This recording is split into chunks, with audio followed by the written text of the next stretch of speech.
સંસારી મહાન કરી મંગલ કર્યો મહાન ગ્રંથ કરણ કુરબાન જાતે સમાજ સૌ પામે નિજ કલ્યાણ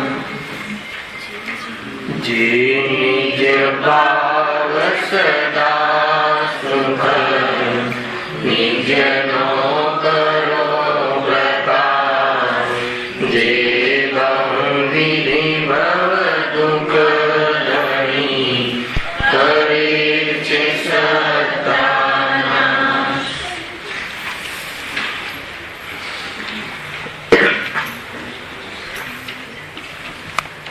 આ શ્રી મોક્ષમાર્ગ પ્રકાશક ગ્રંથ છે. એમના 3જા અધ્યાય પર આપણે સ્વાધ્યાય ચાલી રહ્યો છે. ટોપિક 51 નંબરનું પેજ, દુઃખ નિવૃત્તિનો સાચો ઉપાય. અહીં એમ કહે છે કે આ જીવ દુઃખ દૂર કરવાના જેટલા પણ ઉપાય કરે છે એ બધા જૂઠા છે. તો પ્રશ્ન એ થાય છે કે સાચો ઉપાય કયો છે? ગુરુદેવ શ્રી પ્રવચન કહે છે કે મેં મકાન બનાવી લીધું એટલે રાજી થઈ ગયું, ભણી લઈને રાજી થઈ ગયું. તો કે આ બધા તારા ઉપાયો છે એ તદ્દન જૂઠા છે. કેમ કે સુખી તો થયો નહીં, આકુરતા તો મટી નહીં.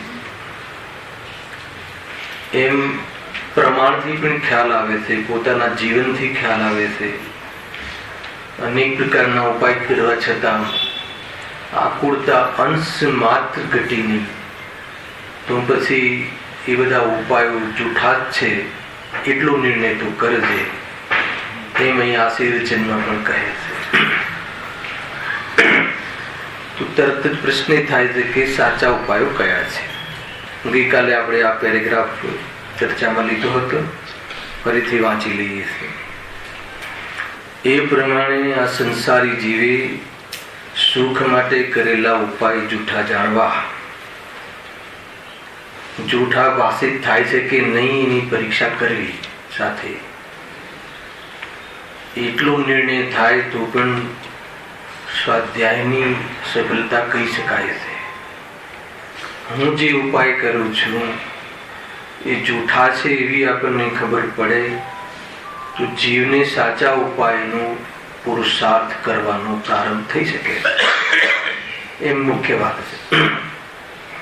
તો સાચો ઉપાય શું છે?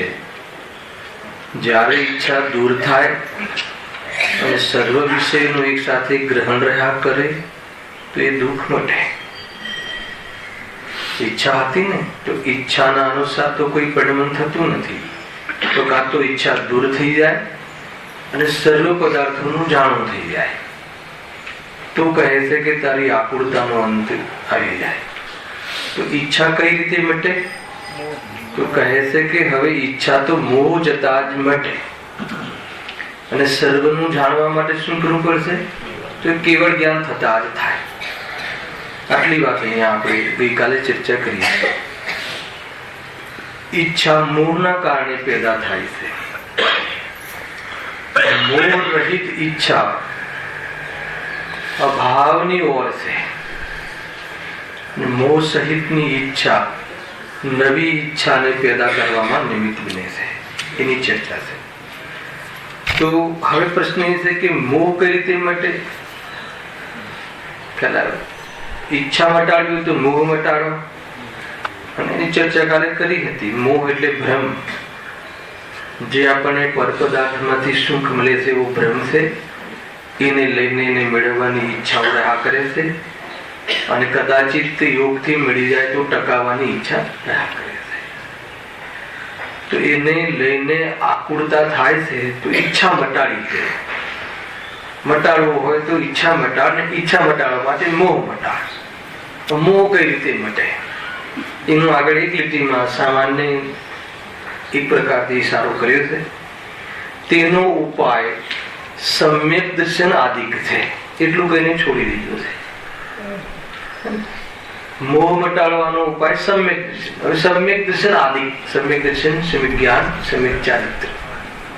તો એ સમ્યક દર્શન જ્ઞાન ચારિત્રની બહુ મોટી ચર્ચા નવમાધિકારમાં ખોલી છે. લક્ષણની સિદ્ધિ કરી છે, મોક્ષ માર્ગનું સ્વરૂપ બતાવતા.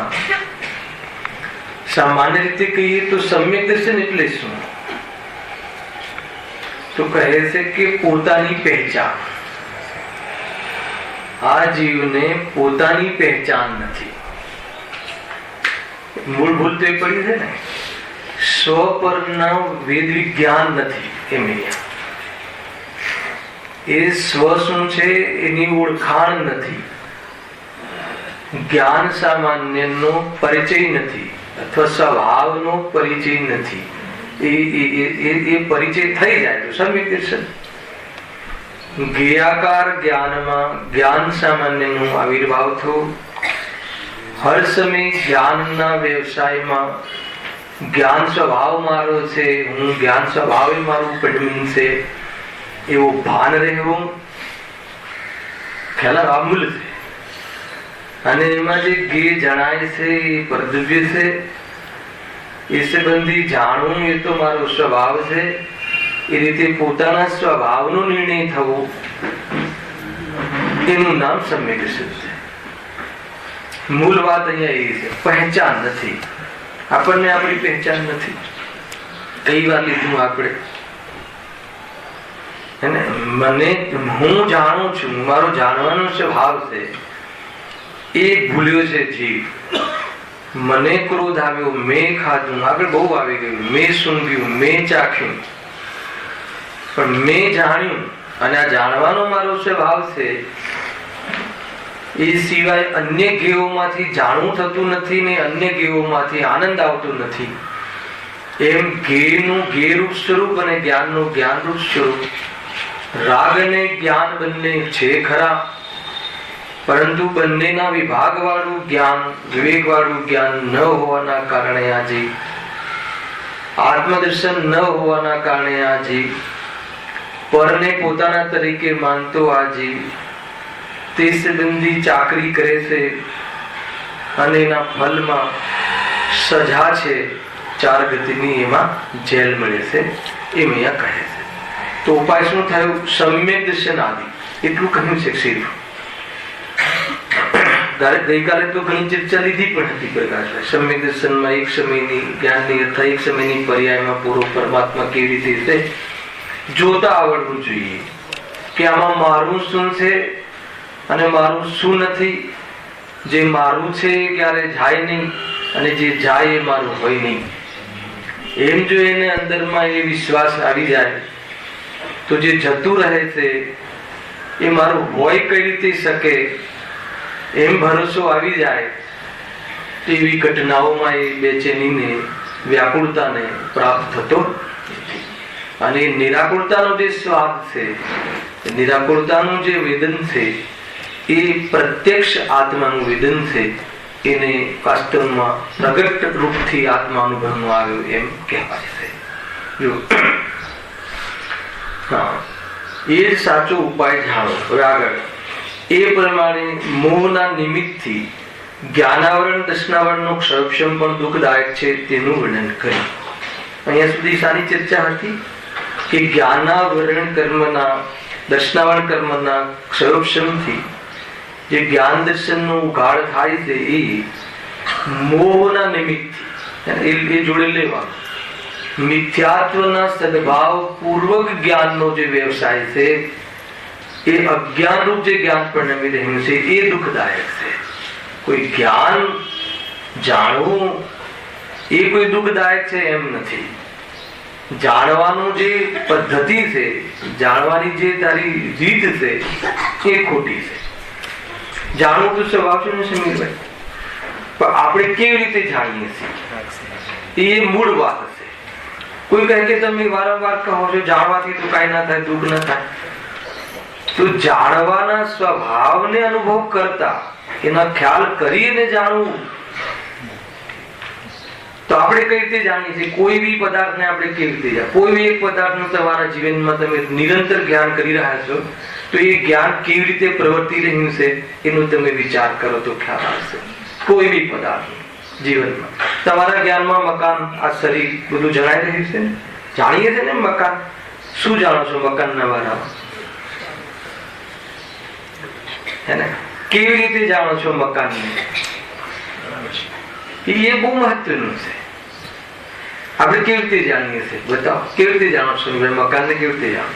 સારું છે, સુંદર છે, મારું છે. પહેલા તો આપણે જ્ઞાન તો કર્યું, પણ મોહ નહીં, અંધકારમાં જ્ઞાન, મોહને લઈને જ્ઞાન કરે છે તો જીવ જ્ઞાન જ ખ્યાલ એને કરે છે. અજ્ઞાન મિશ્રિત, રાગ મિશ્રિત જ્ઞાન જ કરે છે, પણ રાગ મિશ્રિત કરે છે, કોઈની કોઈ કલ્પનાથી કરે છે. તો એ થયું ને.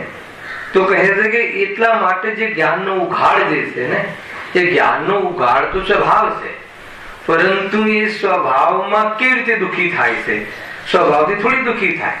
તો કે એ સ્વભાવમાં મોહ મિશ્રિત અથવા મોહના નિમિત્તથી જ્ઞાનને જે રીતે મિસયુઝ કરે છે એ રીતે દુઃખી થાય છે. એના માટે સ્પેશિયલ નીચે પ્રશ્ન મૂક્યો છે, ત્યાં વિશેષ ખુલાસો કરીશું આપણે.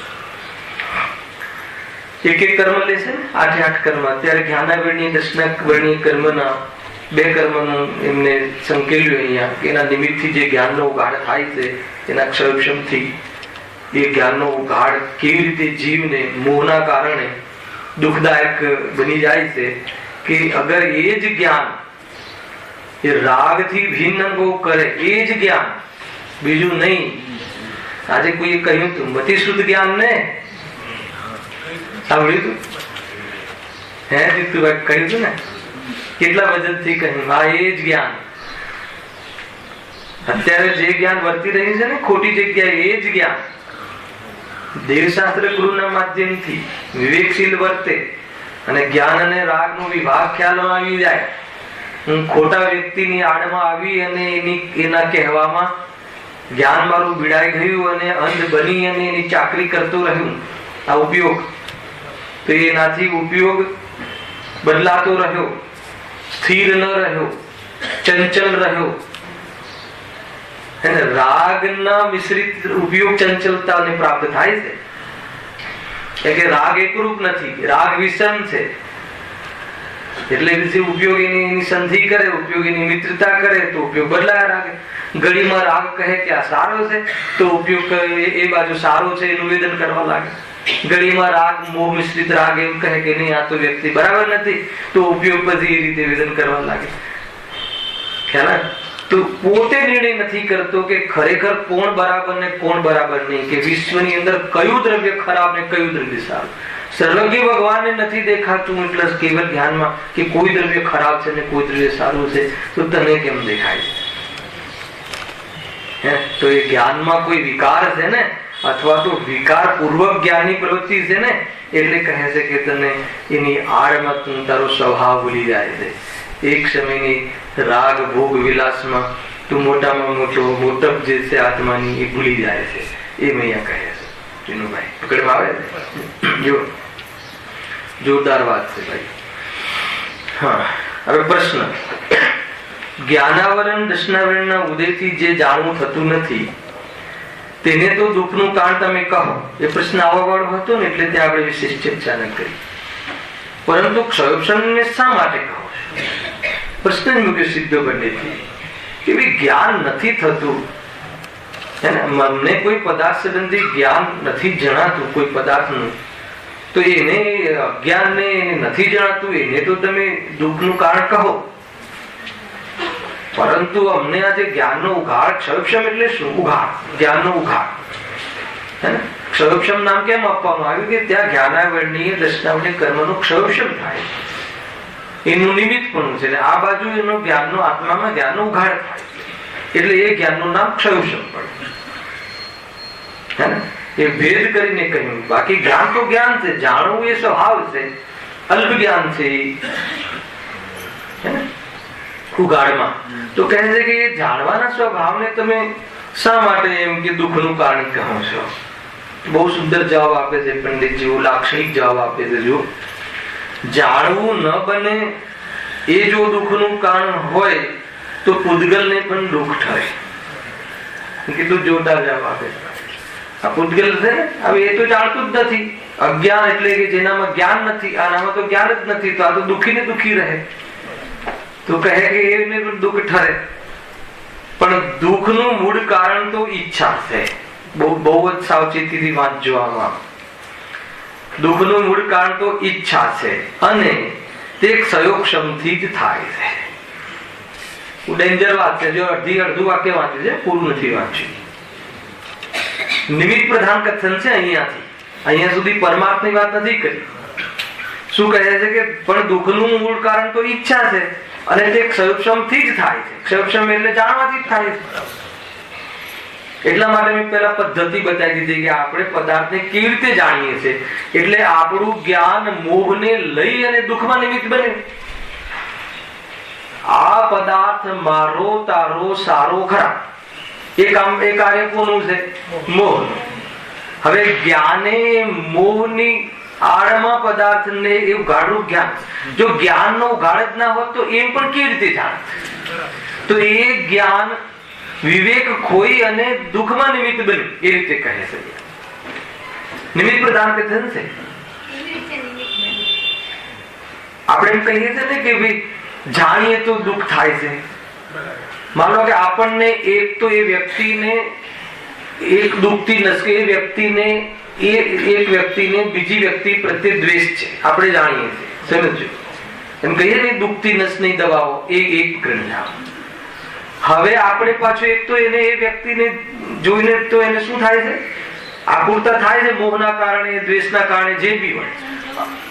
અને વળી પાછું આપણે એને શું કરીએ છીએ? એનું જ્ઞાન કરાવીએ છીએ. આગળ આવો, આગળ બહુ જગ્યા છે, આગળ આવો. પાછળ બહુ જગ્યા ઓછી છે, આગળ આવો શાંતિથી. ઘણી જગ્યા છે આપણે. હા, શું કહ્યું? યાદ કરાવીએ છે. એક તો એ જીવને, જે જીવ પ્રત્યે દ્વેષ છે, મહેન્દ્રભાઈ દ્વેષ છે, અને પછી આપણે એને વારંવાર ઓલા ભાઈ મળ્યા હતા, એને જ્ઞાન કરાવ્યું ને, તો એ જ્ઞાન એટલે મેં કહ્યું કે આપણે કેવી રીતે જાણીએ? જાણવું એ તો સ્વભાવ છે, એમ અનુભવ કરે તો આનંદ થાય. પણ જાણવાના સ્વભાવમાં તું મોહને લઈને પદાર્થોમાં વ્યવસાય કરે છે, એટલે કહે છે કે દુઃખ થાય. બરાબર. એક બીજી કઈ રીતે નિમિત્ત બને? બે કન્સેપ્ટ ચાલી રહ્યા છે. એક તો જ્ઞાન જીવને, સાંભળજો બરાબર, સર્વ પદાર્થોને જાણવાની ઈચ્છા, આસક્તિ છે. બરાબર છે. અને જ્ઞાન કેટલું છે? ક્ષયોક્ષમ રૂપ અલ્પ જ્ઞાન છે. અને એ જ્ઞાનમાં સર્વ પદાર્થોને, અથવા એ જ્ઞાન કેવું છે? લિમિટેડ છે. અને ઈચ્છા કેટલી છે? તો દુઃખ તો ઈચ્છાથી થઈ, પરંતુ એ ક્ષયોક્ષમ ઓછું છે અથવા જ્ઞાન ઓછું છે, એ નિમિત્ત બન્યું ને. એ રીતે અહીંયા કહેવું છે. કોઈ સ્વભાવ દુઃખરૂપ છે એમ નહીં. બે કન્સેપ્ટ, બે એંગલ ખ્યાલમાં આવે છે મીરભાઈ. અહીંયા શું કે ફરીથી વાંચું જુઓ. પણ દુઃખનું મૂળ કારણ તો ઈચ્છા છે અને તે ક્ષયોક્ષમથી જ લખ્યો, ક્ષયોક્ષમથી જ થાય છે. એટલે ઘણી વખત આપણે કોઈ જીવને કે ભાઈ એને નહીં જણાવો, એને જણાવીશું તો દુઃખ થશે, એ દ્રષ્ટિકોણથી વિચારો. એને નહીં બતાવો, હમણાં નહીં કહો.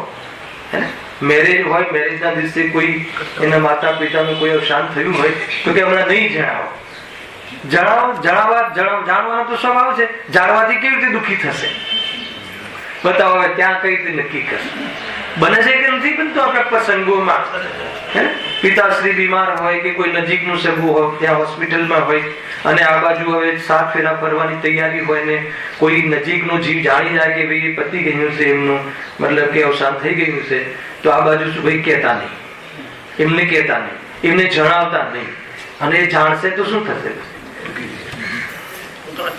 તો એ જે જાણવાનું ગાઢું જ્ઞાન છે, હે ને, એ મોહને લઈને, એટલે એ મોહમાં નિમિત્ત બન્યું એ જ્ઞાન. અને એ જ જ્ઞાન ભેદ જ્ઞાનમાં નિમિત્ત બને તો સમ્યક થઈ જાય. અને એ જ જ્ઞાન મોહમાં નિમિત્ત બને તો એ જ્ઞાનનું નામ મિથ્યા રહે. બસ આટલું જ છે. હવે ખ્યાલ આવે તમને? એકદમ પ્રેક્ટિકલ વાત કરી છે, આમાંથી ભાવ નીકળે છે. તમે વાંચો, 2-4 વાર વાંચો તો તમને વાત ખુલે. અને છતાં પણ બુદ્ધિ ના ચાલે તો ગુરુદેવના પ્રવચનો છે. હા, વાંચીને આવે, બુકો છે, એમાં છે બધું આ ખુલાસા છે, એ સારા છે. કેમ કે એમાં શબ્દસહ નથી કદાચ એ પ્રવચનો મોક્ષમાર્ગ પ્રકાશક ના, એટલે સંકલન છે જયેશભાઈ કદાચ, કેમ કે શબ્દસહ નથી એવું મારા ખ્યાલમાં છે. છતાં એ સારા ઘણા છે કે આ બધા લોજિક એમાંથી મળે છે. ખ્યાલ આવે કે નહીં? પેલા પ્રયાસ કરો અને જ્ઞાનીની ભાષાથી મેળવો. ગુરુદેવે કહ્યું છે એનાથી આપણું ચિંતન મેળ ખાય છે. ચિંતન પછી દિશા બરાબર છે તો એ તરફની શ્રદ્ધા દ્રઢ કરો, અને શ્રદ્ધા દ્રઢ થાય છે કરો એ તો દેશની ભાષા છે, અને એ આધાર ઉપર જીવ એનો વિકાસ થાય છે. એટલા માટે 4 લક્ષણમાં જે પરંપરા કોઈ જેને આભાસ માત્ર છે, તો પંડિત ટોડરમલજી 9મા અધિકારમાં સૌથી પહેલા કહ્યું કે દેવ શાસ્ત્ર ગુરુનું શ્રદ્ધાન કરે છે. કેમ કે એમને કહેલા તત્વના માધ્યમથી આત્માને ઓળખવાનો છે. એને કોઈ આલિમ અવાલી કોઈ કંઈ પણ કહી દે, અથવા કોઈ અન્ય કોઈ જે દેવ નથી વિતરાગી, એના માધ્યમથી તું આત્માની પહેચાન કરીશ તો કે તારી ભૂલ પડી જશે. તને આત્માના બારામાં તારી ભૂલ પડી જશે, એમ લખ્યું છે 9મા અધિકાર. એટલે એટલો રોલ તો છે દેવ શાસ્ત્ર ગુરુનો જ્ઞાનીઓનું જીવનમાં. એનાથી વધારે રોલ તો મોહ છે. ખ્યાલ આવે કે નહીં? અને આટલો રોલ છે નિમિત્તની પહેચાન છે. સાંભળજો આ બધી એક વાત. એનાથી જો વધારે રોલ હોય તો મોહ પેદા થઈ ગયો, અને એટલી જ પહેચાન હોય તો નિમિત્ત, સાચા નિમિત્તની ગાઈડની પહેચાન છે કે કઈ ગાઈડ થી આપણે પાઠ ભણવો એમ, એટલું માત્ર છે. એનાથી વધારે સર્વજ્ઞ ભગવાનોનો, 24 તીર્થંકરોનો, અનંત તીર્થંકરોનો આપણા જીવનનો વધારે રોલ ના હોવો જોઈએ. એનાથી કોઈ વિશેષ કામ નથી આપણે એમનું. ખરેખર એનાથી કોઈ વિશેષ કામ લાગે તો સમજી લેવાનું કે આપણી કોઈ દ્રષ્ટિમાં ખોટ છે. કે મને તારી દેશે, કે મને લઈ જશે, કે મને બોલાવી દેશે, કે મને લાભ આપી દેશે, એ મિથ્યા તો થયું ને, એમ છે નહીં. એ રીતે છે. ઉપાદાનમાં ઉપાદેય બુદ્ધિ હોય તો નિમિત્તના દર્શન થાય. હા, એકદમ પરફેક્ટ છે. ઉપાદાનમાં ઉપાદેય બુદ્ધિ આવે તો જીન દર્શન અથવા નિમિત્તના જ્ઞાન સાચા છે, નહીં તો ખોટું જ્ઞાન છે. હું તો 24 કલાક અમારી સાથે હાજર છે, તેના માટે શું કરવું પડશે? તો એના માટે કહ્યું ને કે સ્વાધ્યાયના માધ્યમથી વેદ વિજ્ઞાન અથવા તત્વના નિર્ણયથી મોહ ઠંડો પડે છે. મોહની જીત થતી નથી. અને ત્યાં સુધી કહ્યું કે ગમે તેવા કર્મ બંધાવ્યા હોય, બેનશ્રીએ કહ્યું કે જીવના પરિણામ સાથે પ્રકૃતિ બંધાયેલી છે, પ્રકૃતિ સાથે જીવના પરિણામ નથી બંધાયેલા. આ વાક્યમાં કર્ણાનુયોગ પૂરેપૂરો આવી ગયો. મને એટલું કથન ગમે છે જયેશભાઈ કે ખબર નહીં, બેનશ્રીના હૃદયમાં આ વાક્ય જોરદાર વાક્ય આવી ગયું. આમાં બહુ મોટી વાત. શું કહ્યું? ખ્યાલ આવે છે એનો અર્થ? આપણે એમ જ વાંચી જઈએ છીએ, કેલેન્ડરમાં લખી દઈએ છીએ, પણ બહુ મોટો અર્થ થાય. શું અર્થ થાય? હા, ખ્યાલ આવે કે જીવના પરિણામો સાથે પ્રકૃતિ બંધાયેલી છે. પ્રકૃતિ એટલે કર્મ. મતલબ કે પૂર્વમાં તે ગમે તેવા કર્મ તારાથી બંધાઈ ગયા, 17 કોડા કોડીનો બંધ કરી દીધો હોય પૂર્વમાં, પરંતુ વર્તમાનમાં જો તારું પરિણામ એક સમય માટે, હે ને, એક સમય માટે અનુભૂતિની વાત નથી કરતો, એક સમય માટે ઈમાનદારીથી આ આત્મા તે હું છું એવો નિર્ણય કરે તો 17 કોડા કોડીનો જે બંધ છે હલી જાય છે, અને અંત કોડા કોડી થઈ જાય છે. સમજમાં આવે છે કે નહીં? જેવી રીતે તે કર્મ બંધ કર્યા છે એવી રીતે ઉદયમાં આવવાનો નિયમ નથી. પરિણામો ફરે તો એ કર્મ સત્તામાં ફરી જાય છે, પાપનું પુણ્ય થઈ જાય, સ્થિતિ અનુભાગ ઘટી જાય. ખ્યાલ કે નહીં? હજુ સાંભળો. અને સ્ટીબુક સંક્રમણ છે ને, ઘણું બધું છે આની અંદર. અગર ખરેખર જો સ્વરૂપમાં લાગી જાય તો પ્રકૃતિ ઉદય, પ્રદેશ ઉદય, સ્થિતિ ઉદય તો થાય છે, પણ અનુભાવનો ઉદય થતો નથી. વેદનમાં લેતા નથી મુનિરાજ અને જ્ઞાની. કર્મ તો ખરીને જ જાય, એ વાત પાકું છે. પણ માનો તમે કોઈ કર્મનો બંધ કર્યો, બરાબર છે, ખોટા કર્મનો બંધ કર્યો, માન લો કે મિથ્યા દર્શનના પૂર્વક, હવે આ બાજુ આત્માના દર્શન કરી લીધા, તો એવા કર્મો નિકાચિત જેવા ચીકણા કર્મો જે ઉદયમાં આવ્યા, તો ઉદયમાં આવ્યા અને શરીરનું તૂટફૂટ થયું, એ ઉદયમાં કયો ઉદય થયો? પ્રદેશ ઉદય, પ્રકૃતિ ઉદય. અને એક 4 કલાક ચાલવાનું છે એપિસોડ, એ મતલબ એ સિંહ વાઘ ફાડી ખાવાનો 4 કલાકનો એક પ્રોગ્રામ છે એ શરીરનો અને સિંહનો. તો 4 કલાક સ્થિતિ પણ થઈ, પરંતુ દેહ તે હું નથી એવી દ્રષ્ટિ થઈ જાય તો એ ફાડી ખાતા શરીરનું અથવા એ તૂટતા ફૂટતા શરીરનું મને કાળમાં દુઃખનું વેદન થતું નથી, એ વખતે પણ સુખનું વેદન કરે છે. એટલે બેન શ્રી આટલી દીર્ઘ દ્રષ્ટિથી કહ્યું કે જીવની સાથે અને જીવના પરિણામો સાથે પ્રકૃતિ બંધાયેલી છે, પ્રકૃતિ સાથે જીવના પરિણામ નહીં. ગુરુદેવ આ રીતે કહે છે કે ક્રોધ કર્મનો ઉદય થાય, મોહ કર્મનો ઉદય થાય એટલે જીવને મોહ કરવો પડે એમ નથી. આ બે એક જ વાત છે. સમજ આવે છે કે નહીં? આ બે એક જ વાત છે. તમે બહુ શાંતિથી એ સરળતાથી કહી દીધેલા કથન જ્ઞાનીઓના કોઈ સામાન્ય વાત નથી હોતી. ક્રોધ કર્મનો ઉદય થાય અને ક્રોધ કરવો જ પડે એમ નથી. એટલે જીવના હાથમાં બાજી છે કહે છે કે ક્રોધ કર્મના ઉદય, ક્રોધ કર્મનો પછી ઉદયમાં આવ્યું એનો શું અર્થ? ઉદયમાં આવ્યું એટલે જોડાયું ગણાય કે ના ગણાય? તો કહે છે કે એના પ્રદેશ ઉદયમાં આવ્યા, એની પ્રકૃતિ ઉદયમાં આવી અને સ્થિતિ પણ ઉદયમાં આવી, પણ જીવ જોડાયો નહીં. એટલે ક્રોધથી હું ભિન્ન છું એમ અનુભવ કરે તો કહે છે કે નિર્જરી જાય છે અને એનું વેદનમાં નથી આવતું. જ્ઞાન તો થાય છે પણ વેદનમાં આ મારો સ્વભાવ છે એમ ન વેદતા નવો બંધ થતું નથી. અને એ વખતે પણ એ જીવને દુઃખનું વેદન નથી, સુખનું વેદન. એટલે જોરદાર. એટલે એ કથન તો આમ મતલબ કેમ લાગે કે કર્ણાની યુગનું જ્ઞાન અધ્યાત્મ ગર્ભિત કર્ણાની યુગનું જ્ઞાન. બરાબર મહેન્દ્રભાઈ? બરાબર છે ને? બે point છે. એક જ્ઞાની ને અજ્ઞાની વાત લઈએ આપણે. કે તમે કીધું આ કે ઉદયમાં આવે છે ત્યારે જ્ઞાની કોઈ પ્રશ્ન નથી.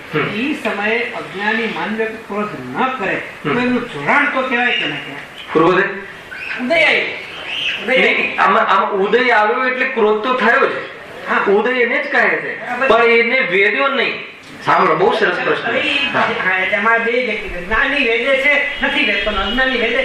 હા, તો હવે બહુ સરસ પ્રશ્ન છે. ઓર આ વાતમાં ખુલાસો થશે કે ક્રોધ કર્મનો ઉદય આવ્યો તો ઉદયનો તો અર્થ, ઉદયનો અર્થ શું કે ક્રોધ પરિણામ થયું. ઉદયનો અર્થ એ થાય કે ક્રોધ પરિણામ તો થયું.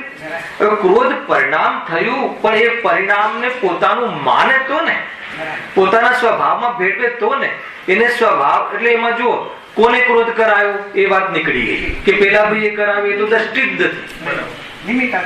બરાબર છે? અને ક્રોધ કર્મના ઉદયથી પૂર્વમાં બાંધેલા કર્મના નિમિત્તથી ક્રોધ ઉદયમાં આવ્યો છે પણ એ તો સ્વભાવ છે જ નહીં ને. દ્રષ્ટિ, રાગ અને ક્રોધ અને જ્ઞાન બે ભિન્ન વર્તાય છે એટલે એને એ સંબંધી આ મારો સ્વભાવ છે એમ નથી વેદતા, સ્વભાવ તરીકે નથી વેદતા. અને જેટલું પરિણામ ક્રોધ રૂપે પરિણમ્યું છે એનો અલ્પ બંધ છે એ જ્ઞાનમાં ધ્યેય તરીકે વર્તે છે. આ જ્ઞાનીની પોઝિશન. કોઈ ન કર્ણાન યોગનો નિષેધ ન આત્માની અનુભૂતિનો નિષેધ. બરાબર એકદમ બેલેન્સ થી જાણવું. કોઈ કહે કે ક્રોધ થાય જ નહીં એમ નથી. જ્ઞાનીને ક્રોધ ના થાય એમ નથી. જ્ઞાનીને ક્રોધ થાય એમાં બે એંગલ છે. જ્ઞાની જયારે ક્રોધ રૂપે પરિણમે છે તો સૌથી પહેલા તો અશુદ્ધ ન એમ વિચારે છે કે આ ક્રોધ મને થયો છે. બહુ ડેન્જર વાત છે. હવે મને થયો છે એનો અર્થ શું ખબર છે કે કોઈએ કરાયો નથી. અને સૌથી આપણે લોકો તો અહીંયા જ અટક્યા છે. ક્રોધ થાય એટલે મને ક્રોધ થયો છે એવું જીવનમાં નથી વિચારતા. પેલા આજથી ઊંચી વાત ચાલતી હતી ને કે મને જ્ઞાન થયું છે એ તો વિચારતા જ નથી. પણ મને ક્રોધ થયો છે એને એ રીતે પણ વિશેષનું જ્ઞાન બરાબર નથી. આપણે તો મને ક્રોધ કરાયો તમે ચીનુભાઈ. જો તમે બરાબર બેઠા હોત પ્રવચનમાં, તમે જો ઓપોઝ ના કર્યો હોત તો આજે મને આ ક્રોધ ના થાય. પતી ગઈ વાત? હેલા કે બરાબર છે કે? તો કહે છે કે મને કમજોરી આવી ગઈ, મને સ્વરૂપ તરફનું લક્ષ્ય મટી ગયું અથવા મેં ભૂલ કરી. ભૂલનો સ્વીકાર કરે છે જ્ઞાની. ભૂલનો સ્વીકાર કરે છે જ્ઞાની. ક્રોધને ભૂલ તરીકે સ્વીકાર કરે છે એ એટલા માટે ક્રોધને નથી વેદતો. અને અજ્ઞાની ક્રોધને સ્વરૂપ તરીકે અનુભવ કરે છે એનો અર્થ કે ક્રોધને વેદે છે. ક્રોધનું વેદવું ન વેદવું અહીંયાથી છે દ્રષ્ટિ અપેક્ષા. અને પરિણામમાં જેટલું વેદન છે એટલી આકુરતા થાય છે પણ એ અનાત્મા છે, એ આત્માનું સ્વરૂપ નથી. એ રીતે જ્ઞાની એ તરફનું લક્ષ્ય સેવતા નથી એટલા માટે નથી વેદતા. કેટલી બધી ચર્ચાઓ, બધા એંગલ્સ છે, આના દ્રષ્ટિકોણ છે એ તમે સમજજો. એટલા માટે આપણે જે જ્ઞાનીને આપણે જે રીતે જોઈએ છે ને એ આપણે જોવાની રીત જ ખોટી છે. આપણને એમ લાગે કે ક્રોધમાં છે. હવે એ ક્રોધમાં છે એમને શું લાગે છે કે આ ક્રોધ મારામાં છે એમ નથી વેચતા, કારણ કે ભેદ પડી ગયો છે ને. કોઈ કહે કે એનાથી શું લાભ થશે કે એનાથી એગ્રેસિવ પણ જતું રહેશે, એનાથી નિમિત્ત દૃષ્ટિ છૂટી જશે, એમાં સ્વરૂપમાં જવાનો અવસર બની રહે છે અને સ્વરૂપમાં ચાલ્યા જાય છે તો નવો બંધ થતો નથી. આ બધા એમને લાભ થાય છે. કુલ મળીને એમ કહેવું છે કે જૈન ધર્મ એટલો ઉદારતાનો ધર્મ છે, એટલો ક્ષમાનો માર્ગ છે આ, કે તું પૂર્વમાં તારાથી કોઈ ભૂલ થઈ ગઈ હોય, સ્વચ્છંદતાના પોષવાની વાત નથી, પરંતુ એક સમયની જાગૃતિમાં તને એના ફળમાં વેદજ્ઞાન વર્તાતું હોવાના કારણે ન વેદવું તારા હાથમાં છે. ચાલો માન લો કે એના ઓર સરળ રીતે સમજે વાત નીકળી જ છે. તો માન લો કે સામે એક મકાન છે, હવે એ મકાન પડી ગયું, બરાબર છે, તો એમાં દુઃખી થવું કે ના થવું એ આપણા હાથમાં છે કે મકાનના હાથમાં છે? કેવી રીતે? એ જે મકાન પડી ગયું એ પૂતગલનું વિશેષ છે, એનું એ તૂટવા રૂપ ગલવા રૂપ એની પંડિતિ છે, અને એનું મારામાં જ્ઞાન થાય છે, અને એ જે જ્ઞાન થાય છે એ મારા જ્ઞાનનો વિશેષ છે, એ મારો સ્વભાવ છે. બસ આ સહજ છે, આ પ્રકૃતિ સહજ છે દરેક. હવે એ મકાનમાં મારાપણું ન રહ્યું તો મતલબ કે મારું તૂટ્યું જ નથી, મારું કઈ ગયું જ નથી, તો શું થઈ જશે? તો કહે કે એ તો બીજાનું મકાન તૂટી જાય તો આ પ્રયોગ કરી શકીએ છીએ, પરંતુ જે મકાનમાં મારો ફ્લેટ છે એમાં એગ્રીમેન્ટ છે અને મેં અમારા 5-7 કરોડ આપ્યા છે એ મકાનમાં, તો અહીંયા કહે છે એ જ મકાનથી વેચાણ કરવાની વાત છે, અને બીજા મકાનથી નહીં. અને એમાં એમ જ છે ને કે શું કામ જબરજસ્તી વેદ જ્ઞાન કરાવો છો? કે એમને જબરજસ્તી નહીં છે, એમ જ તું જબરજસ્તી કરે છે કે મારું તૂટી ગયું. પેલા આખું મતલબ કે બધી વાત જુદી છે ભાઈ, અજ્ઞાનીમાં સોચ જુદી છે. અને મને બતાવો કે આ સિવાય બીજો કોઈ ઉપાય? અને સરવાળે કહું છું ભાઈ, તમે મજબૂરીથી પણ આ જ એંગલથી તમે શાંતિ પાવો તો પછી શું કરે? આમે ક્યાં આપણું હતું કોણ? અને પછી છેલ્લે પેલા કર્મથી સ્ટાર્ટ કરે. શું કરે ભાઈ? પાપ કર્મનો ઉદય.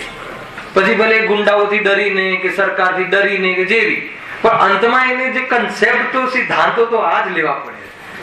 તમે જોઈ લેજો, માર્ક કરજો. એમ સરવાળ ક્રમબદ્ધ પર્યાય એના ક્રમમાં હતું. શું કરે? તો કે શું કરે ક્રમબદ્ધમાં હતું એમ નથી. ખ્યાલ આવે? ક્રમબદ્ધમાં હતું એનો અર્થ કે મારું કોઈ દાયિત્વ જ નહોતું, એ મતલબ કે વીર્યથી એનો સ્વીકાર કરવો, એનું નામ જૈન ધર્મ. જ્ઞાનથી કરે કે મજબૂરીથી કરે? હે, જ્ઞાનથી કરે કે મજબૂરીથી કરે? વસ્તુ એમ જ છે. હા, બહુ સરસ. વસ્તુ તો એમ જ છે, તો અંતર શું?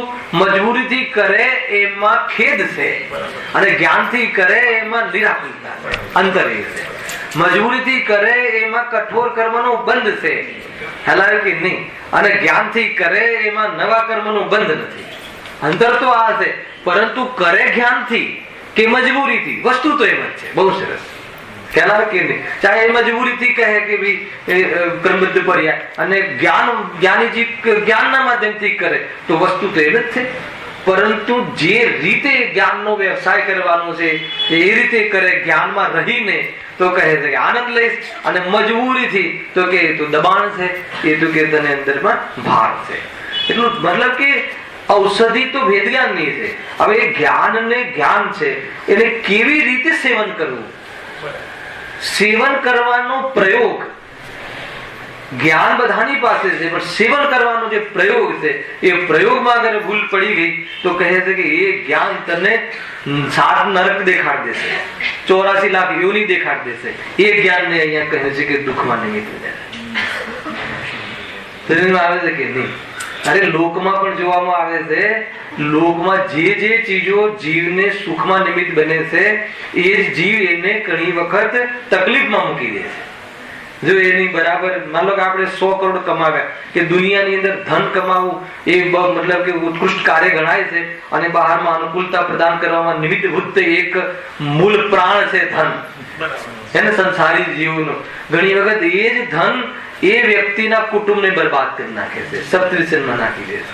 એનું સેવન જો ખોટી રીતે કરવામાં આવે તો એ જ ધન એને બરબાદીમાં નિમિત્ત બની જાય. તો એ જ રીતે છે આમાં. એ બીજું ધન.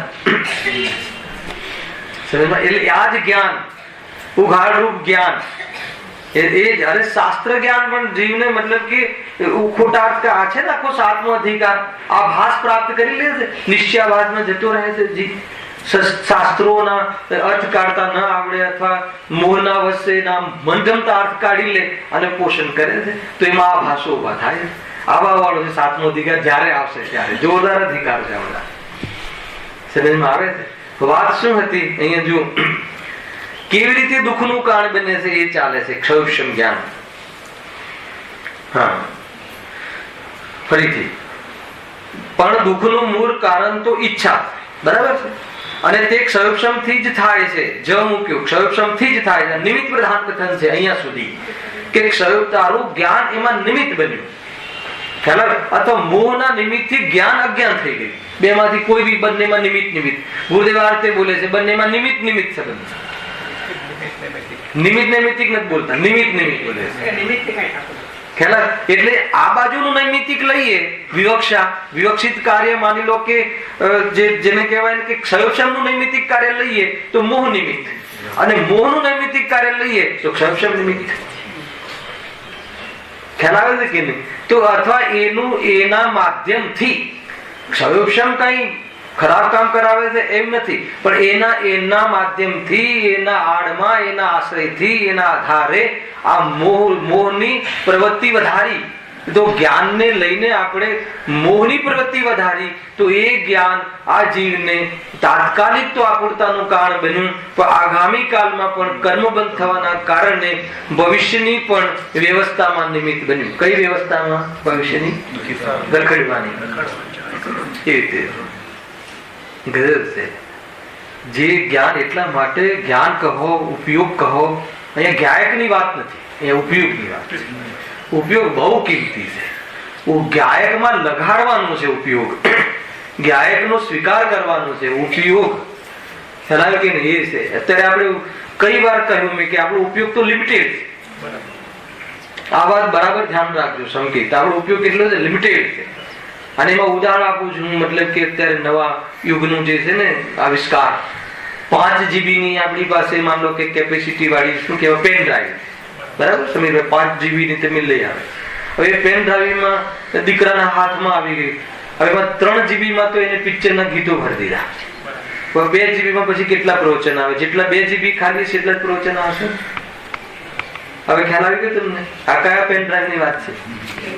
આપણું જે ક્ષયક્ષમ જ્ઞાન છે ને એ GB માં જ છે. કેવલ જ્ઞાનની અપેક્ષા લિમિટેડ છે, અને એને આપણે 70% વિષય નહીં, 90% નહીં, 100%. 100% વિષય આપણે ઇન્દ્રિયોના ભોગ વિલાસના આપ્યા છે. 100%. કયા આધારે કહો છો? આ પોણો કલાક તો બાદ કરીને કહો, આ 1 કલાક તો બાદ કરીને કહો. એ તો તમારી સામે છે. 1 કલાક તમે કયા અનુષ્ઠાનમાં છો એ નહીં, શાના માટે બેઠા છો એ જાણવું છે. તો તમને 100% એની બાજુ જતું રહેશે. તો કહે છે કે એ ઉપયોગને તે એટલું બધું કામ આપી દીધું છે મોહે, હે ને? તો એમાં એટલો વ્યસ્ત છે કે જે મોહથી જુદો છું, અરે આ હું ગદ્દારનું પોષણ કરી રહ્યો છું, અરે આ હું મારા દુશ્મનોનું જ સેવા કરી રહ્યો છું, એને જ પ્રોટેક્ટ કરી રહ્યો છું, એટલું ભાન ભૂલી જાય. એનું નામ આ જ્ઞાન અજ્ઞાન બની રહ્યું છે. એનું નામ આ ક્ષયક્ષમ જ્ઞાન દુઃખમાં નિમિત્ત બને. સમજમાં આવે છે કે નહીં? તમે અનેક રીતે મેં આ વાક્યને કહ્યું કે દુઃખથી દસ દબાવી. અરે જે જીવને મતલબ કે એટલા માટે કહે છે કે કોઈ જીવને બહુ આકુરતા થતી હોય, ચંચલ જીવ હોય, ઘરની અંદર 5 આપણે રહેતા હોય, કોઈ જીવને વિશેષ વારંવાર ચીડિયું સ્વભાવ હોય, તો તમે એને એ વિષયને મુખ્ય નહીં કરાવો, એના જ્ઞાનમાં એ વસ્તુ નહીં લાવો, એ રીતે ઉપકાર કરો. કેમ કે જીવ આકુલિત થાય છે એ વિષયને જાણી એને દર્દ થાય છે. એ વાત જાણીને દર્દ થાય. વારંવાર તમારા દીકરાને આમ થયું હતું, તમારા દીકરાને પણ એક્સિડન્ટ થયો હતો, વળી પાછું એને યાદ કરાવે તો જ્ઞાન કરાયું ને? તો કહે છે કે એને મોહ છે, અને તું એ જેના પ્રત્યે વિશેષ મોહ છે, વળી તું જ્ઞાનને એ જ વિષય આપ કરે છે. તો કહે છે કે આ રીતે જ્ઞાન એને નિમિત્ત બને છે. ખરેખર એટલે આપણું સાધર્મીઓનું અથવા તો કુટુંબીજનોનું એકબીજા પ્રત્યે આ દાયિત્વ છે કે એ જીવને વાસ્તવમાં એ જીવ પર તો વિશેષ સંભાળ લેવી જોઈએ કે રંજ માત્ર પણ એને એવા પ્રયોગ એવા પ્રકરણો યાદ ન કરાવવા કે જેથી એનું જ્ઞાન માંડ વેદ વિજ્ઞાનના વિષયમાં જતું હોય તો વળી પાછું ત્યાં કહીએ એને ખંડ ખંડ જ્ઞાન કહે. કઈ પ્રકારે આમાં પ્રમાણ છે તમને આ કથનનો સમજો આવે છે કે એક વાક્ય કહે જ્ઞાનીઓ પણ એના અંદરમાં કઈ પ્રકારના ઈશારા છે. બોલો આ કુટુંબ સુધી આમાં વિચારવા માટે આપણને કહ્યું છે, આમાં પડ્યું છે બીજ. કોઈ બી જીવને, મિત્રોને, સાધર્મીઓને, કોઈ બી મતલબ કે કોઈ બી જીવોને, સાધર્મી એટલે બધા જીવોની વાત છે, એને એ વાત કે જે વાતને લઈને એને ઓર ઉપયોગ અને જીવ એટલું નહીં એ યાદ કરાવીને મજા લે છે. આપણે એવું જ ખબર જોવા જઈએ તો એ જ કામ કરીએ છીએ કે નહીં કે એ તો કદાચ એ આપણે એને કોઈ દુખી કરવાની મુખ્યતાથી નથી કરતા, પણ જીવ એને એની ઠેકડી ઉડાડવા અર્થે એને વિશેષ વિષયો એને કહે છે. ખ્યાલ આવે કે નહીં? કોઈના દોષને ઉજાગર કરી એને સમાજમાં વહેતા મૂકવા એ બધું આની અંદરથી કહે છે કે તું સમાજને બીજે લગાડી દેશે, તને ખબર નથી. સમાજના જ્ઞાનને, અમૂલ્ય તત્વને હે ને એ તું બીજે કામે લગાડી દેશે, એનાથી મતલબ કે જ્ઞાનાવર્ણ્ય કરવાનો એટલો બંધ પડે છે તને ખ્યાલ નથી. જયેશભાઈ આ રીતે વિચારજો. અને એવો માનશાસ્ત્ર પ્રવચનમાં આવ્યા અને એવો મુદ્દો બાર ગેટ પર છેડી દે કે એવો પ્રવચનમાં સ્થિર જ ના રહી શકે. શરીરનો આવે છે કે નહીં તો કહે છે કે એ વાત આમાં જ્ઞાન ને તું, કેમ કે આપણને ખ્યાલ છે ને જીવ બીમાર છે, આપણે બધા બીમાર છીએ. આપણે ભગવાન મહાવીરની આ હોસ્પિટલમાં આવ્યા છીએ, પૂજ્ય ગુરુદેવસિંહની હોસ્પિટલમાં આવ્યા છીએ, જ્ઞાનીઓને ત્યાં આવ્યા છે ઉપચાર કરવા માટે. પણ બહાર જ રોકી દે હે ને. અરે કોઈ વીર્યવાન જીવ હોય તો એમાંથી નીકળીને સાંભળે. સમોસરની મને તો એવું લાગે છે ને ઘણી વખત સમોસરની રચનામાં હે ને બહુ વિચાર આવે મહેન્દ્રભાઈ, ઘણો વિચાર આવે. ઇન્દ્રને એવું શું સૂચતું હશે કે પેલા નીચે બગીચા બનાવી દે હે ને, ખ્યાલ આવે તો એક વિચાર આવે મને કે શું કામ હતું? ભગવાનની વાણી એટલી ઉપર સભાઓ લાગે છે અને નીચે અનેક નૃત્યશાળાઓ ને એ બધું મને બહુ વાર વિચાર આવે કે શું લોજિક છે આની પાસે. તો એકવાર મેં મારી બુદ્ધિથી વિચાર્યું સામાન્ય લોજિકલી કે કદાચ એમ હોઈ શકે કે જે જીવો બહુ વાતો કરતા હોય હે ને એને સમોસાનો શું કામ છે ભગવાનની સભામાં? અહીંયા રોકાઈ આવે એ તો સામાન્ય વાત છે. હા, બીજાને તું ડિસ્ટર્બ ના કરે. અને બીજું એ લોજિક ખ્યાલ આવ્યો કે કોઈ જીવ અહીંયા ન અટકે, આમાં રસ ન પડે તો જરૂર એ જીવ ત્યાં બેસીને પોતાનું કામ કરી લેશે. એટલે એ પરીક્ષા કરવા ઇન્દ્ર રાજાએ આ બધી રચના કરી તો એ સામાન્ય વાત છે. ખેર એ તો ભગવાનના પુણ્યના ઉદયમાં બહારના દરેક પ્રકારની જે રચનાઓ થતી હોય થાય છે. આ તો એક બહારમાં એક લોજિકલ પણ એક આપણે વિચાર કરી શકીએ છીએ. એટલે આનો અર્થ એ છે કે બહારમાં કેટલા બી ગેટ સુધી આવતા કાંઈ પણ દેખાય એનું નામ નિશ્ચય ગેટથી કરું કે ઘરથી? નિશ્ચય ક્યાંથી કરવું? ઘરથી ઇન ધ સેન્સ કે જ્ઞાનની અંદર, પોતાના જ્ઞાનની અંદર એ બધું જ ભગવાનના દર્શન કરવા આવવામાં 10 કામ લઈને આવે તો નિશ્ચય કેવી રીતે થાય? એ અહીંયા કહે છે કે તું તારા જ્ઞાનને અન્ય કામે લગાડી દેશે, એનું નામ કે દુઃખનું કામ છે. એક જૈન ધર્મની 12 ભાગમાં 3 વાર નિશ્ચય બોલવું, તો નિશ્ચય બોલવું એમાં રોકાઈ જાય. નિશ્ચયનું વાચ્ય એ છે કે સાંસારિક કાર્યના પ્રયોજનથી નિવૃત્ત થવું. શામાં નિવૃત્ત થવું? પ્રક્રિયામાં કે મતલબ બહારની ક્રિયા માત્રમાં કે બહારમાં બુદ્ધિપૂર્વક ઉપયોગ. આટલી મોટી વાત છે. અને આજે સમયસાર કે મોક્ષ પ્રકાશક અહીંયા આપણે માનો સમાપ્ત કરીને બાળબોધ ભાગ ગાઈડ તમે અહીંયા રાખો. બાળબોધ તો એ એટલી જોરદાર વાતો છે અંદર નવકાર મંત્રથી. એટલા માત્રથી ઓમ કહેતા જીવને આત્મકલ્યાણ થઈ જાય એટલો રસ છે અંદર. ખ્યાલ આવે કે નહીં? આ રીતે મહામંત્ર જે કહીએ છીએ ને 99 કરોડ 99 લાખ વાર જાપ બોલવાથી કઈ નહીં થાય. એમાં કોણ બિરાજમાન છે, એનું સ્વરૂપ શું છે, અને એમાં જે બિરાજમાન છે એવું સ્વરૂપ મારું છે. ખ્યાલ આવે કે મારું સ્વરૂપ એવું છે, મારો સ્વભાવ એવો છે, એનો મહિમા આવે ત્યારે નમોકાર મંત્ર ભણવાનો શ્રેય ગણાય. એને અનુભૂતિ થાય ત્યારે તો વાસ્તવમાં નિમિત્ત કરે, નહીં તો નિમિત્ત પણ ક્યાંથી થાય. અને જીવન 1 લાખ લોકોને તમે બી ફોર્મ ભરજો, કામે લગાડી દેશે. એનું નામ અહીંયા કહે છે જ્ઞાન ને લગતા. શું વાત કરે છે કે થોડી પિક્ચરમાં બોલાવે છે નમોકાર મંત્રના જાપ. અરે કોઈ મતલબ છે? આપણે ત્યાં જાપ કરવાનું કોઈ વિધાન છે? અને કદાચ જાપ કરવાનું વિધાન કદાચિત કોઈ જગ્યાએ હોય, એ બી ઉપયોગને સમેટવા માટે. ખ્યાલ આવે કે નહીં? આપણે ત્યાં કદાચિત કોઈ જગ્યાએ મતલબ જાપનું મુખ્યતા હોય ને, તો એ બી મતલબ એને બહારમાં ઉપયોગ ભટકે છે, તો કમસે કમ તું ઉપયોગને સમેટ અને અહીંયા લાવીને પછી એમાંથી પણ નિવૃત્ત થા. એ રીતનું આખું સ્વરૂપ છે આપણે ત્યાં. એટલા માટે સ્વાધ્યાયની જે પરંપરા ખુલી ને એ જોરદાર હતી જ, પણ ઓર જે વચ્ચે શિથિલ થઈ ગઈ હતી એને આપણા મૂળ દિગંબરોમાં તો શાસ્ત્રનું જાણે સ્વાધ્યાય તો આવે તો માત્ર વાર્તાઓ કહીને બંધ થઈ જતું હતું. તો આ સમય સાર અને પ્રવચન સાર અને જે મતલબ કે આવી ગયું સામે બહુ મોટી ક્રાંતિ છે. હા, નાના પૂઠાને ઘરમાં આ ગ્રંથો તો રાખતા જ નહીં ભાઈ. અને આ તો મતલબ કે મુનિરાજો માટે છે. એમ અમારે ત્યાં અમને તો એ રીતે કે આ તો મોટા ગ્રંથો છે, આપણું કામ નહીં. જનમાં આ તો એક અંદર ગુરુદેવે ચોપડીમાં વંચાવ્યું કે જો આ તો અબુદ્ધ અજ્ઞાની જન માટે નિશાન લખ્યું છે. મુનિરાજ માટે ખ્યાલ આવે કે મુનિરાજ માટે તું આ તો સામાન્ય જનતા માટેનો ગ્રંથ છે એમ કઈ નાખી વાત બદલાઈ ગઈ. આખી વાત તમે સત્ય વાત આવી ગઈ. તો બહુ મોટી વાત છે ભાઈ. આ કોઈ સામાન્ય ક્રાંતિ નથી. ક્યાંથી વાત આવી આ બધી? એ જ્ઞાનને ક્યાં લગાડી દઈએ છીએ આપણે કોઈ વ્યક્તિના? તમને એમ લાગે કે બહુ સ્થૂલ વાત છે, પણ તમે વિચારજો કે 1 લાખ માણસ એ નમોકાર મંત્ર 1 લાખ વાર બોલવામાં લાગી જાય તો આત્માનો વિચાર અને એટલું ખાલી બોલવામાં લાગી જાય એમ નહીં, સાથે શું ચાલે છે ખ્યાલ આવી ગયો બધાને? આ 1 લાખ વાર બોલીશ ને તો બરાબર મારે જેટલા પણ દુઃખ છે સંસારમાં ગજબ છે. મિથ્યાત્વનું પોષણ એકલું. અને કદાચિત એના પુણ્ય ઉદયના ક્રમમાં થયું તો વાત ખતમ થઈ ગઈ. આ રીતે બનતું હોય છે. તો શું ચૂક્યું? એ આત્મકલ્યાણ છે. બહુ મોટી ખોટ છે. કોઈને એમ લાગે કે નમોકાર મંત્ર, અરે ભાઈ આ ભેદ વિજ્ઞાન નો માર્ગ છે.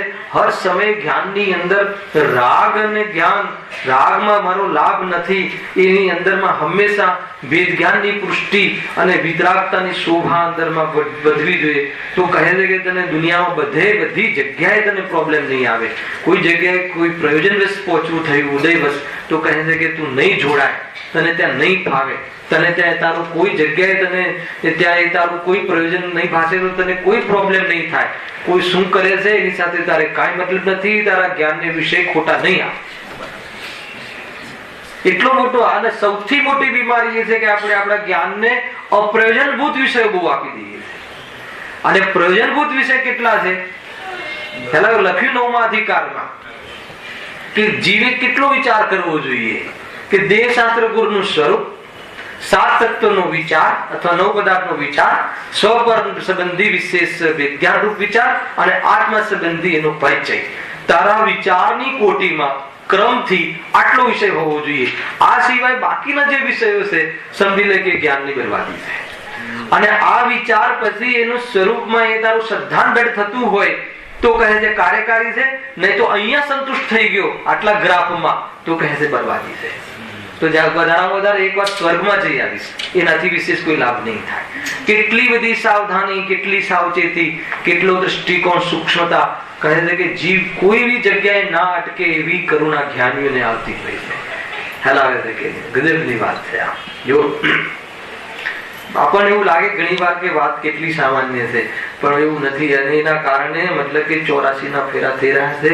આપણે આપણા જ્ઞાનને એક પ્રકારથી એવા વિષયો આપી દઈએ છીએ. એ અહીંયા કહે છે ઉઘાડ તો થયો ને. શું જાણ્યું? અમેરિકા જાણ્યું. અમેરિકામાં શું જાણ્યું? ખાલી અમેરિકામાં જ્ઞાતા દ્રષ્ટા રહીને જાણ્યું? ખાલી જાણવા ખાતર જાણ્યું? જાણવા રૂપે રહીને જાણ્યું? અસંભવ છે. કોઈનો કોઈ અભિપ્રાય વગર જાણવું અજ્ઞાનીને અસંભવ. તો પછી એ જાણવાની સજા છે, એ જાણવાનો લાભ નથી. તો એ જ્ઞાનની બરબાદી છે. એ રીતે જાણવું એ આત્માનો સ્વભાવ નથી. જ્ઞાનમાં જ્ઞાનની અનુભૂતિ કરે હલાવ્યું કે નહીં? જ્ઞાનમાં જ્ઞેયની અનુભૂતિ કરે તો સંસાર છે, અને જ્ઞાનમાં જ્ઞાનની અનુભૂતિ કરે તો હલાવ્યું કે નહીં? અનેક જ્ઞેયાકાર સાધન છે, અને જ્ઞાન, સામાન્ય જ્ઞાન સાધ્ય છે. આવ્યું કઈ? શું કહ્યું રાકેશભાઈ? અનેક જ્ઞેયાકાર, અનેક જાણવાનું જ્ઞાન પરિણમે છે, અને એ ગાયકને પ્રસિદ્ધ કરે છે. જો એમાં તને ગાયક દેખાઈ જાય અને જ્ઞેયની આસક્તિ ના રહે તો કહે કે આત્માનુભૂતિ છે. 15મી ગાથા અનુભૂતિનો પ્રયોગ છે.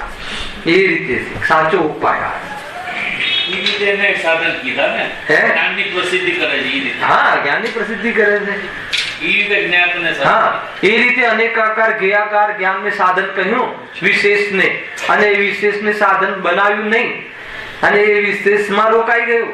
વિશેષમાં એકત્વ બુદ્ધિ કરતી હતી, અને જેનું વિશેષમાં જ્ઞાન થાય છે એનો પ્રેમ થઈ ગયો તો કહે છે કે આત્મા ખોવાઈ ગયો. આત્મા નષ્ટ નથી થયો, ખોવાઈ ગયો, ભૂલાઈ ગયો. એનું નામ આત્માનું સ્વરૂપને ભૂલ્યું છે. એટલી બધી ચર્ચા થાય. જ્ઞાનની બરબાદી, જીવ જ્ઞાનની બરબાદી કરે છે. મતલબ કે આજથી તમે નિયમ લઈ લો કે અરે કોઈ જીવના વારામાં એને કાંઈ કોઈ ઉદય આવ્યો હોય, કોઈ ઘટના ઘટી હોય, અને એ જે પણ ખરેખર પરમાર્થથી જોઈએ તો એ ઘટના સાથે આપણે તો સંબંધ જ નથી. ઉદયની રીતે બી જે બી થવું હોય, અને કદાચિત તને રાગ હોય હેને, અને એવો યોગ હોય તો એ સ્થિર કઈ રીતે પામે? અરે વગર કહે સ્થિરતા પ્રદાન કરી શકીએ છીએ. એને એ પ્રમાણેની વાત ઉજાગર અથવા એની દુખતી નસ અથવા એને સંબંધી વિશેષ જ્ઞાન ન કરાવી અને તું એ જીવ પ્રત્યે એને સહાય કર, કેવી નહીં? ખ્યાલ આવે છે કે નહીં? હા, બહુ ઊંચી વાતો છે આ. જીવ પ્રત્યે આને કરુણા કહે છે. એટલે બહુ મતલબ કે જીવ ઉપયોગની એવી મર્યાદામાં, મર્યાદા ઇન ધ સેન્સ કે એ રાગથી બચાવીને રાખો, મોહથી બચાવીને રાખો, બુદ્ધિપૂર્વક એને આગમના માધ્યમથી. એટલા માટે આ સ્વાધ્યાય, આ દેવશાસ્ત્ર ગુરુ, કેમ કે ત્યાં એ ક્ષેત્રમાં, એ ફિલ્ડમાં ઉપયોગને રાખતા એને એવી વ્યક્તિઓ અને એના એવા એવી જાતિના પ્રેરણાત્મક ઘટનાઓને, પ્રેરણાત્મક જે કથાઓ મળતી હોય છે કે જેથી જો પ્રેરિત થઈ જાય એ પ્રેરણાત્મકમાં તો એનું કાર્ય સધાઈ જાય, તો એને વાસ્તવમાં એનું જીવન સફળ થઈ જાય. આ જીવન એનું સફળ થઈ જાય. બાકી તો પછી એ જ જાણે. ના ના, આપણે તો ત્યાં પણ વેદ જ્ઞાન કરીએ કે એવી ક્ષમતા છે નહીં. હું કઈ વાર કહી ચુક્યો છું કે જ્યાં દેહ થી ભિન્ન છે આત્મા, એવી વેદ જ્ઞાનની વાત ચાલતી હોય ત્યાં પસીનો પડતો હોય, તો જ્યાં દેહ અને આત્મા એક છે, દેહ ને આત્મા માનીને જે વાતો ચાલતી હોય ત્યાં તને વેદ જ્ઞાન થઈ જશે. એ વાતમાં કેટલો ધન છે, ખ્યાલ આવે કે નહીં? તો એ બહુ ધ્યાન રાખવા જેવું છે, બહુ સતર્ક રહેવા જેવું છે. આ બધું આ લીટીમાં આવે છે. ખ્યાલ આવે કે નહીં? આજે ક્ષયોક્ષમથી જ થાય છે, એમાં આ રીતના ક્ષયોક્ષમને કહે છે. એને ઈચ્છાને પૃષ્ઠ, ઈચ્છાનું પોષણ કરતા જ્ઞાનની વાત છે. ઈચ્છાથી ભિન્ન અનુભવ કરવા વાળા જ્ઞાન, આ જ જ્ઞાન ભાવશુદ્ધ જ્ઞાન થઈ જાય. કેમ કે કેવલ જ્ઞાનનો કટકો છે, કેમ કે એ ગાયકનો વિશેષ છે, કેમ કે એ સામાન્ય જ્ઞાનનો વિશેષ છે, કેમ કે સામાન્ય જ્ઞાનની પ્રસિદ્ધિ કરતું જ્ઞાન છે. પણ તું એનો અનાદર કરે છે. એ જ્ઞાનને ગાયક દેખાય છે, એને તો જોતો નથી. હર સમયે ગાયકને બતાવે અરે આ જ્ઞાનની વાનગી છે, તો જોતું નથી. અને એમાં ઝલકવા વાળા પદાર્થો પ્રત્યે કાંઈનું કાંઈ કોમેન્ટ્સ, કાંઈનું કાંઈ ધારણા, કાંઈની કાંઈ કલ્પના કરીને કહે છે કે એ જ્ઞાકાર જ્ઞાન માં પ્રભાવિત થઈ જાય છે. તો કે મિથ્યાત્વનું પોષણ છે. જ્ઞાનનો દોષ નથી અમારો, મોહ મિથ્યાત્વ. પણ એનો ભેદ થવો જોઈએ ને. અરે હું કોઈની ખોટી ચાકરી કરું છું એટલું તો થવું જોઈએ ને.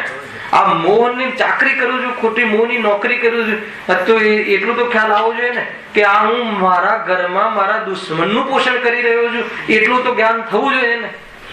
તો એની વાત છે આ. આ વાત મતલબ આપણને એમ લાગે કે ચોથા અધિકાર, ત્રીજા અધિકારમાં બધી કર્મની જ વાત આવે છે. આ ભેદ જ્ઞાનની વાત નથી. હર લીટીમાં ભેદ જ્ઞાન છે. હે ને? પંડિતજીની શૈલી જોરદાર છે.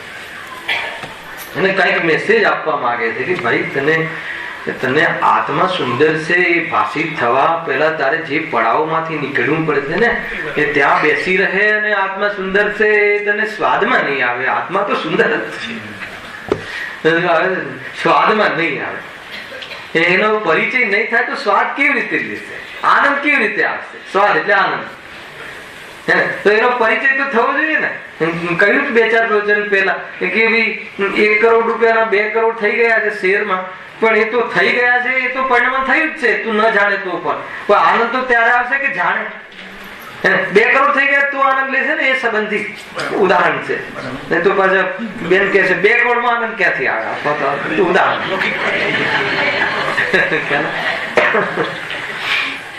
ઉદાહરણ છે આ. તો કે ભાઈ એ આત્મા છે, આત્મામાં જ્ઞાન છે, એ તો અનાદિ અનંત વાત છે. પણ નવી વાત લાવ ને કે જ્ઞાનમાં આત્મા છે. આવે છે કે નહીં? આત્મામાં જ્ઞાન છે એ તો અનાદિ અનંત છે ને, એમાં કઈ નવી વાત કહી? આત્મા જ્ઞાન થી બનેલો છે, એમાં કઈ નવી વાત કહી? પણ તારા વર્તમાન જ્ઞાનમાં આત્મા આ રીતે છે, એ રીતે તું આવે, કઈ નવું થયું? કઈ શરૂઆત થઈ તો કે નથી થઈ તો પછી તો તારા જ્ઞાનમાં તો પછી બીજું કઈ તો હશે જ ને. જ્ઞાન ખાલી તો હોય નહીં. તો જ્ઞાનમાં બીજું શું છે? એ કહે તો કે આ બધી તું વોમિટ કરીશ અંદર, કે આ બધી અંદરમાં ખરાબી છે. બહુ વિચાર કરવા જેવો છે. એટલે તમે કદાચિત જો સમજમાં ના આવ્યું હોય આ બધા અલગ એંગલ્સ, તો એટલું મગજમાં રાખજો કે આપણા જ્ઞાનને એ રીતે મર્યાદામાં રાખો કે કોઈ બી અન્ય ગેયો વિશે વિશેષ જાણકારી, ગે વિશે કેટલું જાણવાનું છે કે પદ્ધતિ છે, અને એ જ્ઞાનમાં ગે બનવાનું બસ ગે છે, એ સિવાય બાકી એનું, અને એ બી તો જ્ઞાનને બતાવવા માટે ભેદ કર વ્યવહાર ઉભો કર્યો છે. બાકી જ્ઞાનમાં ગે ઝલકે છે એ એમ કહી અને વિકલ્પની પણ જરૂર નથી. એ તો જ્ઞાનનું સ્વરૂપ છે, એમ આનંદમાં રહેવાની જરૂર છે. એ તો બતાવું કઈ રીતે? એટલે જો અંધારું દેખાય છે આત્મા, એમ કહીને અંધારાના માધ્યમથી જ બતાવવું પડે છે. મજબૂરી છે જ્ઞાનીઓની, એમ ના વ્યવહાર. ભાગલા પાડવાનું કીધું, એટલે તો એનો અર્થ એ જ્ઞાન ચૂકી ગયું. સારું ખરાબ કર્યું એટલે ગે થી પ્રભાવિત થઈ ગયું, આસક્ત થઈ ગયું. એ રીતે બહુ સુંદર છે આ. તમે આ જ્ઞાનને ક્યાં નચાવું? અરે જ્ઞાનમાં પારણામિક ભાવ નાચે છે, અરે જ્ઞાનમાં. અને એને એક વાર જોવા જેવું છે. વેદનમાં આવે, સ્વાદમાં આવે, કોઈ જગ્યાએ આ બધી જ વસ્તુ વ્યવસ્થાનો અથાર્થ ખ્યાલ આવે તો કેટલી નિરાકુલતા રહે, શાંતિ રહે. કોઈ ચીજને કઈ અહીંયા લાવવું ને લઈ જવું ને આ મૂકવું ને તે મૂકવું ને આ પદાર્થને રાખવું ને ઓલા પદાર્થને ના રાખવું ને અરે મતલબ કે નિરંતર ભાંજગઢ ને નિરંતર હે ને આખું એનું જીવન ખતમ થઈ જાય. એ ચર્ચાઓ છે આ પ્રકરણમાં. એવું હા, પૂરી લીટી વાંચી લો, અડધું ઓપરેશન નહીં. મૂળ કારણ તો ઈચ્છા છે, અને તે ક્ષયોપશમ થી જ થાય છે. માટે ક્ષયોપશમને પણ દુઃખનું કારણ કહ્યું. અને અહીંયા સુધી નિમિત્ત પ્રદાન કથન. હવે જો વાકી પલટી મારે, વાસ્તવિક રીતે હવે શું? પરમાર્થ થી તો ક્ષયોપશમ પણ દુઃખનું કારણ નથી. હલાવ્યું કે આખી વાત બદલાઈ ગઈ ને. તો આગળ કહ્યું એ શું? હમણાં એક સેકન્ડ પહેલા સાઈ તો સુકાઈ નથી, અને તમે વાત ફેરવી નાખો તો કે તને સ્યાદવાદ ની ખબર હોય. એટલા માટે સ્યાદવાદ જીનવાણીનું લક્ષણ બતાવે છે. કઈ અપેક્ષાથી ત્યાં કહ્યું છે? ગુરુદેવ 3-4 વાર બોલે, પણ કઈ અપેક્ષાથી? ખરોપશમને દુઃખનું કારણ કહ્યું, કઈ અપેક્ષાથી? એમ 4 વાર પહેલા એ બોલે કઈ અપેક્ષાથી, પછી અપેક્ષા કહે. હેલા એ નય જ્ઞાનમાં પારંગત એને એ રીતે છે. એટલે પ્રમાણ કથન કહેવાય. સમજમાં આવે છે કે નહીં? અરે આત્માને મનુષ્ય કહી દે તો પણ પ્રમાણ કથન, અને આત્માને ગાય કહે તો બી પ્રમાણ કથન. સમજમાં આવવું જોઈએ કે શું છે આ રહસ્ય. ઘણી વાર પ્રવચનોમાં સામે શ્રોતા એ વખતે જેને બોલવાની ત્યાં મતલબ કે છૂટ હશે એને, હમણાં તો તમે આમ કહ્યું અને હવે તમે આમ કહો છો, તો ગુરુદેવ પહેલા તો ખાલી ખસી લે, અને પછી જરા બરાબર આખું બરાબર સમજાવે કે ભાઈ કેવી રીતે છે, શું અપેક્ષાથી? આ મનુષ્ય આદિ તારી ક્ષણિક વેશ છે, સ્વાંગ છે, પરંતુ એ સ્વાંગ છે એ તો બતાવવું પડશે. સ્વાંગ છે એ બતાવવા તને મનુષ્ય કહ્યું છે, તારું સ્વરૂપ નથી એમ કહીને એ રીતે. તો આ રીતે અહીંયા કહે શું કહે છે આગળ? જો સમય થઈ ગયો. વાસ્તવિક રીતે ક્ષયોપશમ પણ દુઃખનું કારણ નથી, પણ મોહથી વિષય ગ્રહણની જે ઈચ્છા છે તે જ દુઃખનું કારણ જાણવું તથા મોહનો ઉદય છે તે દુઃખરૂપ જ છે. તે કેવી રીતે અહીંયા છે એ અહીંયા કહીએ છીએ. નવું પ્રકરણ ચાલુ થશે. મોહના ઉદયથી દુઃખ થાય છે. સેપરેટ મોહનીય કર્મ. હવે ત્યાં જ્ઞાનાવરણીય કર્મમાં પણ મોહને લઈને દુઃખી છે, પણ જ્ઞાનાવરણીય કર્મ જ્ઞાનક્ષયક્ષમ એમાં પણ મોહને લઈને દુઃખી છે, પણ ત્યાં ક્ષયક્ષમને મુખ્ય કરીને કહ્યું. અને ખરેખર તો મોહથી દુઃખી છે એની સેપરેટ ચર્ચા બહુ જોરદાર છે. એની ચર્ચા આપણે 25 જાન્યુઆરીથી કરીશું. થોડી બ્રેક છે ભાઈ, એમ થોડી બધી વચ્ચે આવે છે, શું કરે શિબિરોને, તો વચ્ચે એક આપણે ક્યારેક એડજસ્ટ કરી લેશું. કોઈ એવા કોઈ કોમન દિવસો આવશે, કોઈ કોમન રજાઓ આવશે તો એડજસ્ટ કરી લેશું. સહેજાનંદી